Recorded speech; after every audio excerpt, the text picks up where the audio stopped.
এই মা তুমি আমাৰ ঘৰৰ ডাঙৰ বোৱাৰী ডাঙৰ লক্ষ্মী আমাৰ ঘৰৰ ঘৰখন ভালদৰে চাবা দেই মা এই দেৱী অকণমান খঙাল অলপ জেদি কিন্তু মনটো বৰ কোমল তেওঁ কিবা ক'লেও তুমি ধৰি নাথাকিবা তুমি এনেকে ভাগি পৰিলে কেনেকে হ'ব নিনি তুমি ঘৰখনৰ ডাঙৰ বোৱাৰী এইখিনি সময়ত তুমি সকলোকে চম্ভালি ল'ব লাগিব ঘৰখনত থাকিম কেনেকৈ এতিয়া দিনৰ দিনটো আইতাই নয়না নয়না কৰি থাকে এই মিঠা মাতষাৰ আজি চিৰদিনৰ কাৰণে নাইকিয়া হৈ গ'ল আহা নিনি তেওঁলোকে সিমান দিনে আয়ুস লৈ আহিছিলে এতিয়া নিজকে সান্তনা দি চম্ভালাৰ বাহিৰে আমি কি কৰিব পাৰোঁ কোৱাচোন দেউতাক মই বেছি দিন নাপালো কিন্তু যি কেইদিন পালো কেতিয়াও মানুহজনে মোক এইটো অনুভৱ হ'বলৈ নিদিলে যে মই তেওঁৰ বোৱাৰী মাটোৰ সমানেই মৰম কৰিছিলে মোক লগ পালে বেমাৰী দেহাটোৰে ব্যস্ত হৈ পৰে মোৰ লগত কি খুৱাব ক'ত থব যেন কৰে তেওঁক ভালকৈ জানিবলৈ নাপালো দেখোন মই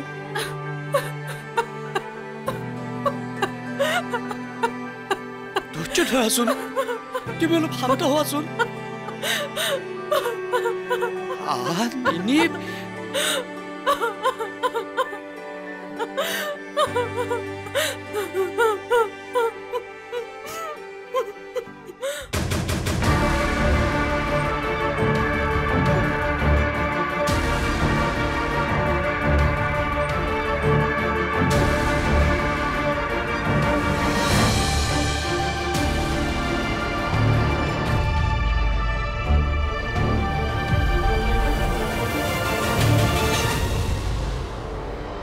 মাতু নুচুবা মোৰ দেউতাৰ হত্যাকাৰীক মই অস্পৃশ্য বুলি ভাবো তোৰ মূৰৰ গণ্ডগোল হৈছে মাতু তই মোৰ ধৈৰ্য পৰীক্ষা লৈছ নেকি মনে মনে থাক ধুন মনা তাক অলপ উলিয়াই লৈ যোৱাচোন আপুনি মোৰ লগত বলক মাতু তই যি শাস্তি দিয় মই চব মূৰ পাতি ল'ম মাথু তই ঘৰৰ পৰা ওলাই যাম বুলি নকবি ঘৰ ঘৰ কি আপোনাৰ বাবে শিল বালিৰে সজোৱা এটা ধুনীয়া বাকচ আৰু মোৰ বাবে মোৰ আপোন মানুহখিনি মোৰ ভাল পোৱা মানুহখিনি একেলগে থকা ঠাইডোখৰ হৈছে ঘৰ মাতু মোৰ ঘৰখন ভাঙি চাৰ খাৰ হৈ গ'ল ঘৰ নাই আৰু মোৰ কিয় তই মোৰ এনেদৰে শক্তি পৰীক্ষা লৈছ মাতু মোক দেউতাৰ ঘৰত থৈ আহিব পাৰিব ইটছ অ'কে মই নিজে যাব পাৰিম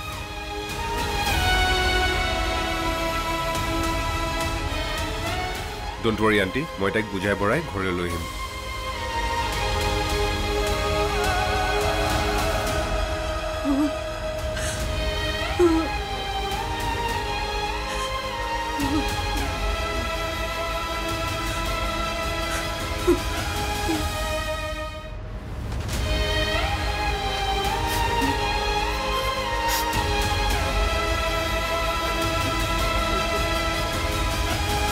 এতিয়াৰে পৰা সম্পূৰ্ণ খণ্ড উপভোগ কৰক কেবল টিভিত ৰং চেনেলত।